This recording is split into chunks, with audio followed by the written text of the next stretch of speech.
Pessoal, nós estamos aqui no Café com Brant. Hoje não é café, não. Hoje nós vamos, junto com o chefe Pedro Guerra, fazer uma comida extremamente sofisticada. Muito sofisticada. Muito sofisticada, que é o bolinho de feijão.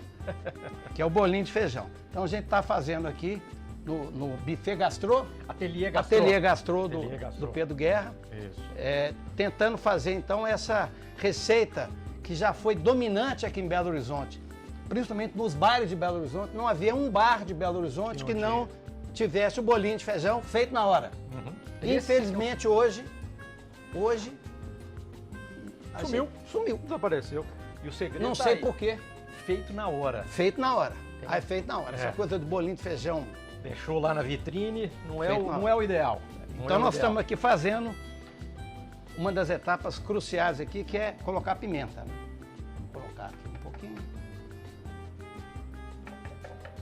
E vocês vão ver que não vai ficar. Os água agora vamos bater. Vamos ver se a quantidade de água foi. Esse liquidificador é bom. 50. O lá de casa tem que fazer aos pouquinhos.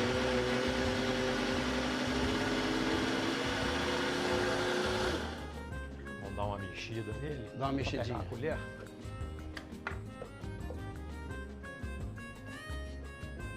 Você sabe que o Dorival Caymmi era baiano e ele, obviamente, gostava das comidas baianas, né? E ele fez uma receita de vatapá numa música. É mesmo? Quem quiser vatapá, oi, não parar de mexer, oi, que é pra não. Primeiro o fubá, depois o dendê, depois uma nega baiana, oi, que saba mexer, que saba mexer, que saba mexer. Bota casquinha de limão, um bocadinho mais. Ele faz a receita do vatapá. Transformou a receita numa música. Quem sabe a gente faz uma música. Uma música com Vou bolinho falar de com o feijão. Tavinho Moura. Murilo Antunes e Tavinho Moura.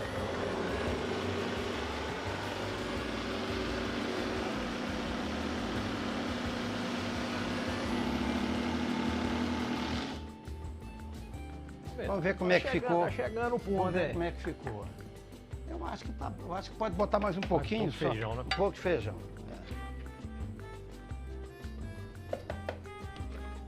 E aqui que O segredo. o espírito das Marias, Maria Domingas, Maria Três Filhos, As Marias. nos ilumine aqui. Com certeza vou iluminar.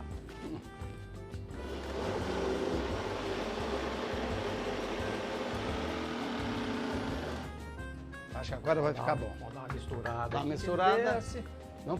Depois não parar de mexer, depois bater. A gente bate. Vai bater, não precisa ser na batedeira de boa, não vai na mão mesmo.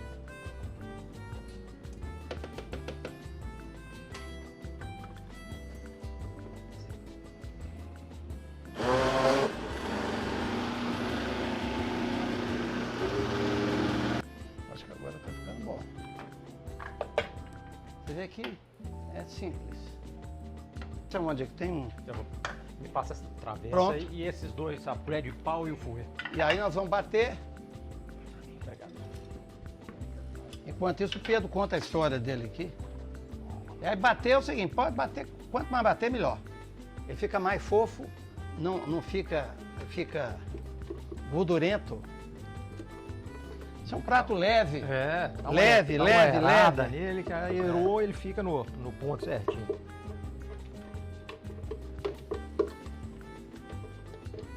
Aqui, Luciano, você pode levar isso aqui pra você, ó. Aqui dá pra fazer uns 50 bolinhos. Você pode levar e chamar a gente pra comer, viu? É. Deixa eu Pedro, bater você um podia pouquinho. contar um pouquinho a sua história aí. Claro. A culinária mineira, eu não sou um estudioso de culinária não, mas eu tenho conhecido que dizer o seguinte, que no Brasil a gente tem duas culinárias genuínas, típicas. É a de Minas e é do Pará.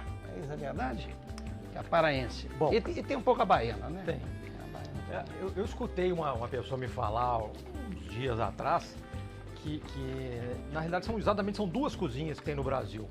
Uma é a mineira, essa tá separada. E o restante do Brasil. Olha só. Foi um negócio interessante. Eu falei, ué, não é que é verdade?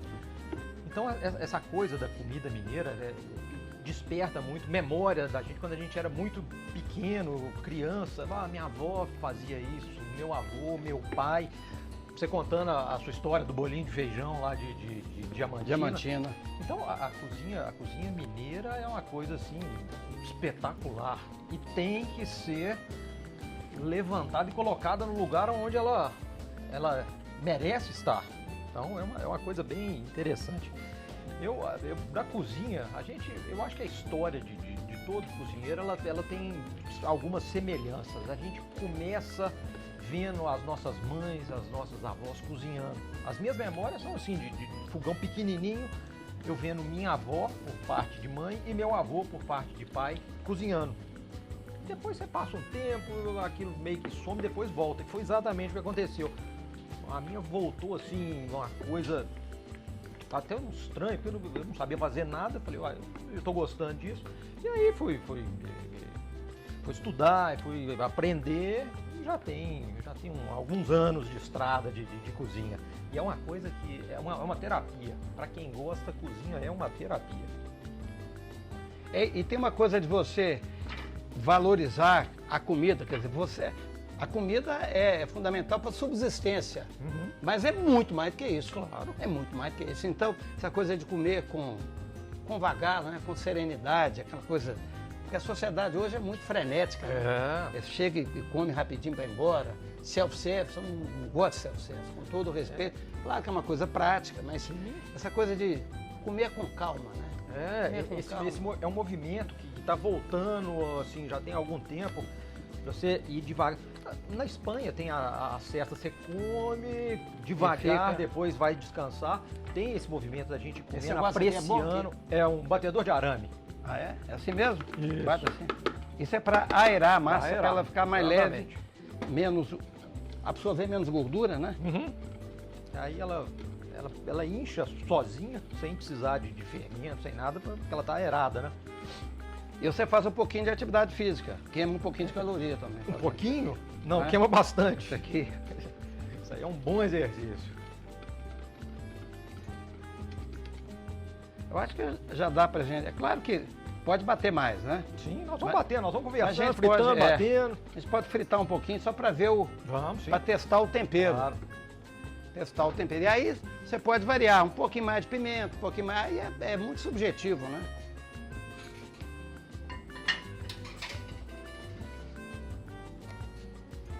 Panela era da minha avó. Ela Olha deve ter só. pelo menos de alumínio batido, alumínio? mas a grossura dela. Isso deve ter pelo menos uns 60 anos, uma panela dessa. Uma coisa importante é essa, o fogo baixo. Baixo. Por que o fogo baixo? Porque se botar no fogo alto, ele fica pronto por fora e por dentro, E por dentro ele tá fica, cru. tá cru.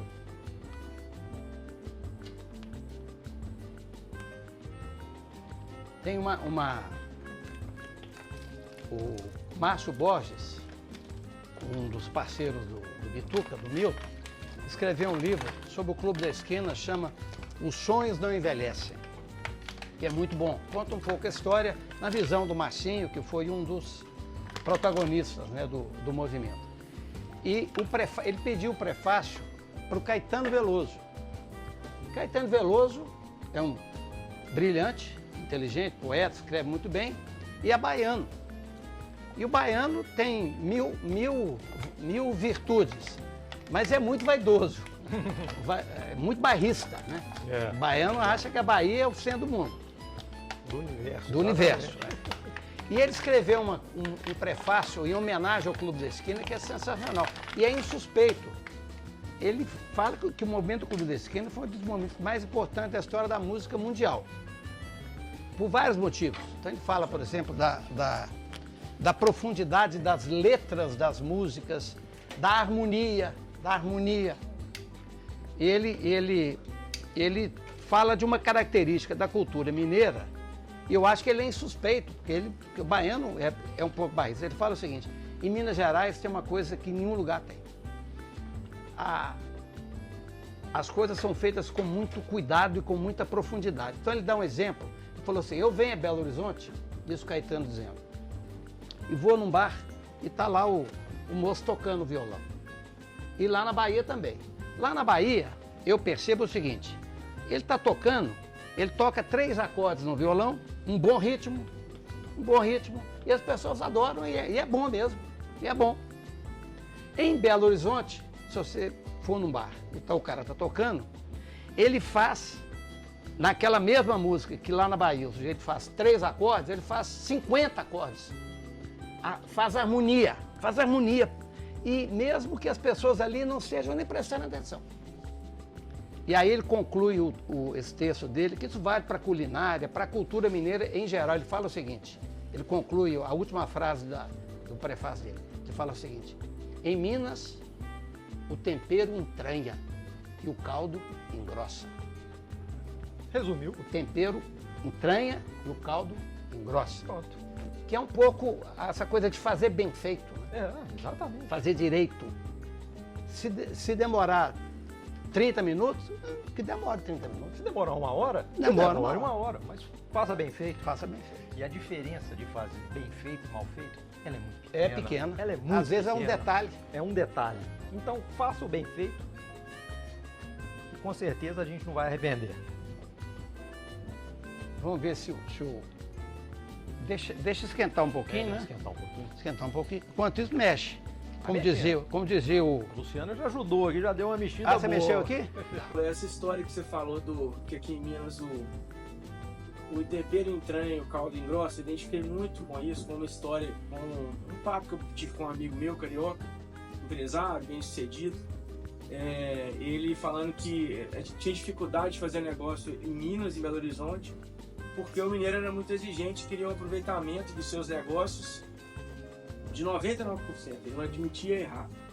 E eu identifiquei muito com isso.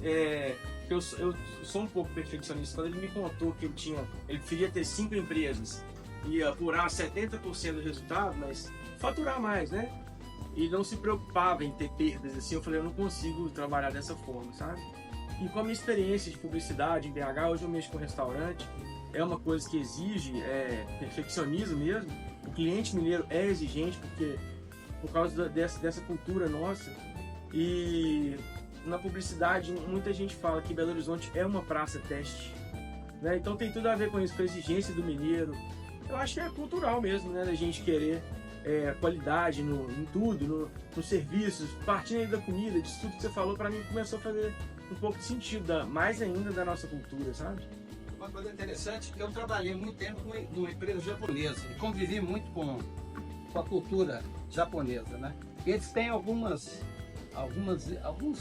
valores que são geniais para mim, né? Um é o seguinte, eles falam o seguinte: a qualidade vem antes da quantidade.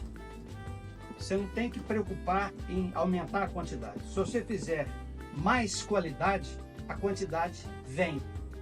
Quer dizer assim, o melhor vem antes do maior. Se você é melhor, você vai ser maior. Se você quiser ser maior antes de ser melhor, é como se fosse, você vai inchar e não vai... A qualidade, porque a sociedade hoje mede muito em termos de resultado, né, de quantidade. Isso é um dilema até das empresas, né? Grande parte das empresas hoje são empresas sociedade anônima, com muitos sócios, e eles olham muito os indicadores, por exemplo, de geração de caixa. É o indicador que a gente chama de EBITDA. Tem que gerar caixa, gerar caixa, gerar caixa. E essa ânsia de buscar, essa obsessão de buscar caixa, muitas vezes compromete a qualidade da empresa. Então, a médio prazo, você ganha, mas lá na frente você vai indicar para baixo. Quer dizer, primeiro a qualidade. E a qualidade naturalmente vai levar a quantidade. Então, porque a perfeição ninguém nunca alcança. Mas você deve estar sempre buscando a perfeição. É um gerúndio, né? Exatamente. Sempre é mesmo. Cada dia é melhor. Cada dia é melhor. Buscar ser melhor. Exatamente. Não de maneira obcecada, obsessiva, senão você fica neurótico, não é isso? E não atinge o resultado. E não atinge o resultado. E a perfeição você nunca vai chegar. É sempre um horizonte. Quando você anda um pouco, anda um pouco mais. Quanto mais você melhora, mais amplia, você fica mais que é o mais exigente, né? Mas isso é bom. É bom, claro. Não pode ficar uma coisa obsessiva, obcecada, né?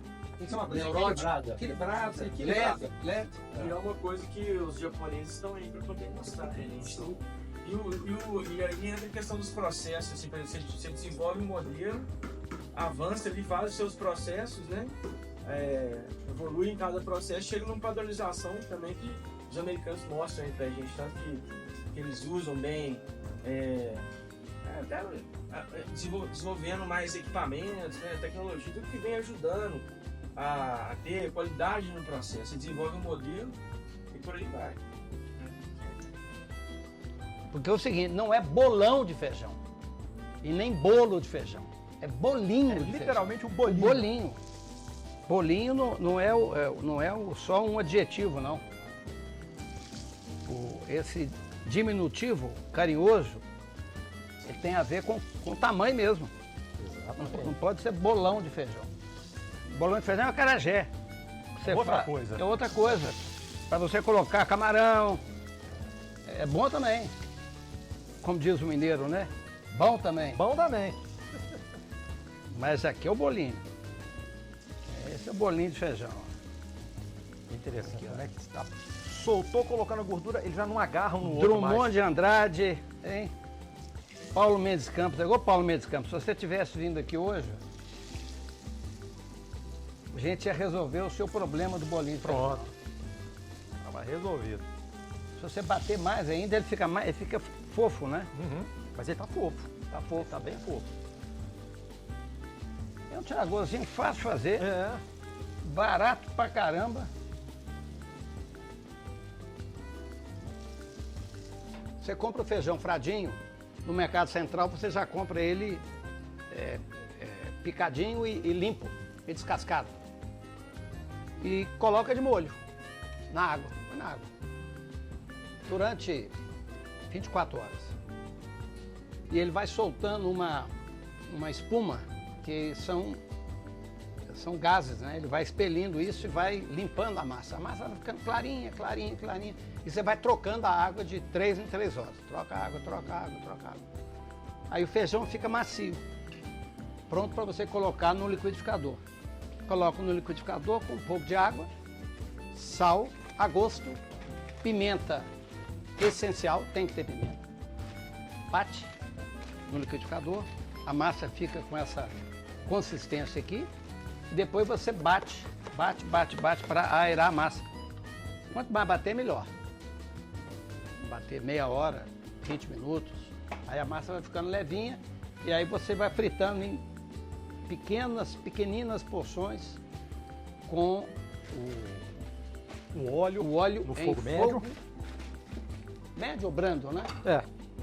Para não queimar por fora e não Que aí você garante o cozimento correto. consistência e fica aqui esse bolinho. E ele chama a cerveja. Chama a cerveja, exatamente. Ele chama a cerveja. E chama uma boa conversa. E chama uma boa conversa.